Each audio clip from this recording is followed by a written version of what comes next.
নমস্কার। ১০০ দিন book reading চ্যালেঞ্জের আজকে হচ্ছে ৩৫তম দিন, আর আমি আজকে পড়তে শুরু করেছি sapiens a brief history of human kind. বইটির লেখক ইউভাল নোয়াহ হারারি, যিনি একজন ইসরায়েলের ইতিহাসবিদ, অপরদিকে লেখক এবং জেরুজালেমের হিব্রু বিশ্ববিদ্যালয়ের অধ্যাপক। এবং এই লেখকের আর কি তার ইতিহাস, তারপরে সভ্যতার বিকাশ এবং মানুষের ভবিষ্যৎ নিয়ে তার যে গবেষণা, সেটি কিন্তু বিশ্বজুড়ে বেশ আর কি পরিচিত। আর এই বইটি 2011 সালে হিব্রু ভাষাতে আর কি প্রথম প্রকাশ হয়। পরে 2011 14 সালে ইংরেজি ভাষায় এটি প্রকাশিত হয় এবং তারপরে আর কি আন্তর্জাতিকভাবে বেশ আর কি জনপ্রিয়তা অর্জন করে। বর্তমানে বইটি 60টিরও বেশি ভাষায় অনুবাদিত হয়েছে। আর আমি হচ্ছে যাদের অনুবাদ আর কি পড়েছি, বাংলা অনুবাদ সৈয়দ ফাওয়েজ আহমেদ ও প্রত্যাশা প্রাচুর্য। এখন আসি বইয়ে। তো বইটি বেশ আর কি মোটামুটি বড়সড় আর কি, যাই হোক। তো আমি প্রথম ভাগের আর কি 2টি অধ্যায় আর কি পড়েছি। তো সেখানে আর কি যে জিনিসটা আর কি দেখা যাচ্ছে আর কি, লেখক প্রথম অধ্যায়ে আমাদের কিন্তু সময়ের থেকে অনেক পেছনের দিকে আর কি নিয়ে যান। তার তিনি বলেন যে আমরা যখন ইতিহাসের কথা বলি বা আলোচনা করি আর কি, তখন সাধারণত কয়েক হাজার বছরের ইতিহাস নিয়েই আমরা কথা বলি, কিন্তু মানুষের ইতিহাস আসলে তারও অনেক আগে শুরু হয়েছে। যদি আমরা সত্যি আর কি জানতে চাই যে কোথা থেকে মানুষ কোথা থেকে এসেছে, তাহলে আমাদের কিন্তু লক্ষ লক্ষ বছর পেছনে ফিরে তাকাতে হবে। বিজ্ঞানীদের ধারণা অনুযায়ী যে তারপর তো অনেক আর কি কিছুই আছে, যাই হোক।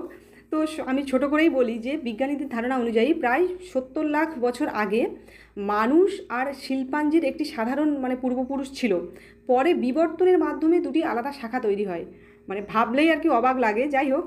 এরপর 25 লাখ বছর আগে আফ্রিকায় হোমোগণের হোমোস্যাপিয়েন্স আমাদের কথা বলা হচ্ছে আর কি, প্রথম সদস্যদের আবির্ভাব ঘটে। এখানে একটি বিষয় আর কি, সেটি হলো যে আমরা সাধারণত ভাবি যে মানুষ মানেই আর কি হোমোস্যাপিয়েন্স, কিন্তু বাস্তবে দীর্ঘ সময় ধরে দীর্ঘ সময় ধরে পৃথিবীতে একাধিক মানব প্রজাতি একসঙ্গে বাস করেছে।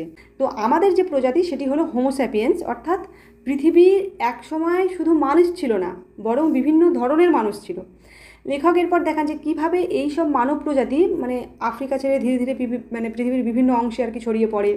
তারপরে হোমো ইরেক্টাস বলে যে প্রজাতি আর কি, অনেক আগে আফ্রিকা ছেড়ে এশিয়া আর ইউরোপে আর কি পৌঁছে যায়। তারা আগুনের ব্যবহার করতে পারত, শিকার করত, দীর্ঘ সময় ধরে এই প্রজাতি কিন্তু টিকে ছিল। অন্যদিকে আমাদের যে প্রজাতি হোমো সেপিয়েন্স আর কি, তুলনামূলকভাবে কিন্তু পরে আসে এবং বিজ্ঞানীদের মতে এদের আবির্ভাব ঘটে প্রায় 3 লাখ বছর আগে। তারপর প্রায় 70,000 বছর আগে তারা আফ্রিকা ছেড়ে পৃথিবীর বিভিন্ন হোমো স্যাপিয়েন্সের কথা বলা হচ্ছে, বিভিন্ন অংশে আর কি ছড়িয়ে পড়তে শুরু করে। এখানে লেখক একটি গুরুত্বপূর্ণ প্রশ্ন করেন যে যখন পৃথিবীতে এতগুলো মানব প্রজাতি ছিল, তখন আজ শুধু কেন এই হোমো স্যাপিয়েন্সই টিকে আছে? তো এর আর কি বলবো, প্রশ্নের উত্তর তিনি আর কি প্রথম অধ্যায়ে দেন না, বরং ধীরে ধীরে সারা বই জুড়েই আর কি এর ব্যাখ্যা আছে। তার কারণ আমি এই বইটি প্রায় 3 বছর আগে একবার পড়েছি, আর কি বলবো, এই বইগুলো আসলে প্রত্যেক বছরই পড়া যায়, যাই হোক। তো এখানে এই প্রথম অধ্যায়ে আরেকটি গুরুত্বপূর্ণ অংশ হলো যে মানুষ হোমোসেপিয়েন্স আর হচ্ছে আর একটা যে প্রজাতি নিয়ান্ডারলাথ আর কি, এই যে প্রজাতির সাথে মানুষের যে সম্পর্ক। এবং শুধু তাই নয়, একসময় বিজ্ঞানীরা মনে করতেন এই যে প্রজাতিটা, এই যে নিয়ান্ডারলাথ যে প্রজাতিটা, এই প্রজাতির বিলুপ্তির পিছনে এই হোমোসেপিয়েন্স আর কি দায়ী। এই হোমোসেপিয়েন্স এসেই আর কি বলবো, এদের সম্পূর্ণভাবে সরিয়ে দিয়েছে। কিন্তু আধুনিক জিনগত গবেষণায় দেখা গেছে যে বিষয়টি আরও জটিল। ইউরোপ এবং এশিয়ার অনেক মানুষের শরীরে এখনও নিয়ান্ডারলাথের কিছু জিন রয়েছে। অর্থাৎ ইতিহাস শুধু সংঘর্ষের নয়, কিছু ক্ষেত্রে বিভিন্ন মানব প্রজাতির মধ্যে মিশ্রণও ঘটেছিল। যাই হোক, দ্বিতীয় অধ্যায়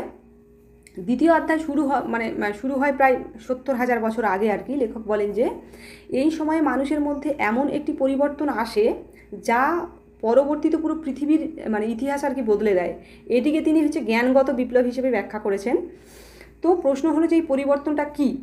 এখানে যে মানুষের মস্তিষ্কের আকার তখন খুব একটা বদলায়নি, কিন্তু ভাষা ব্যবহার মস্তিষ্কের যে আকার সেটা বদলায়নি, কিন্তু মানুষের যে ভাষার ব্যবহার এবং চিন্তা করার ক্ষমতা, এই যে দুটো জিনিস ভীষণ বড় পরিবর্তন আনে।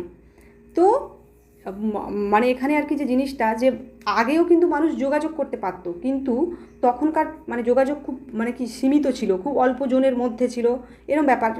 কিন্তু কিন্তু এই যে মানে ভাষা ব্যবহার আর এই চিন্তা করার যে ক্ষমতা, এই যে ব্যাপারটার ফলে কিন্তু পরিবর্তন খুব তাড়াতাড়ি পরিবর্তন আসে এবং মানুষ মানে কি বলবো ভবিষ্যতের মানে পরিকল্পনা করতে শুরু করে এবং অতীতের যে অভিজ্ঞতা সেখান থেকেও মানে শিক্ষা গ্রহণ করতে থাকে।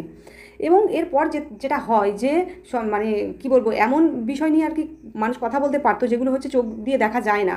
যেমন হচ্ছে লেখক এখানে বলেন যে মানুষ এমন অনেক বিষয় একসঙ্গে মানে বিশ্বাস করতে পারে যেগুলো বাস্তবে কোনো অস্তিত্ব নেই, যেমন হচ্ছে রাষ্ট্র, আইন, ধর্ম, টাকা, তারপরে হচ্ছে জাতির পরিচয়, এইসবে কিন্তু মানে কাগজে কলমে কিন্তু এগুলো বিদ্যমান, কিন্তু কোটি কোটি মানুষ এগুলো মেনে চলে বলেই কিন্তু এগুলো কার্যকর।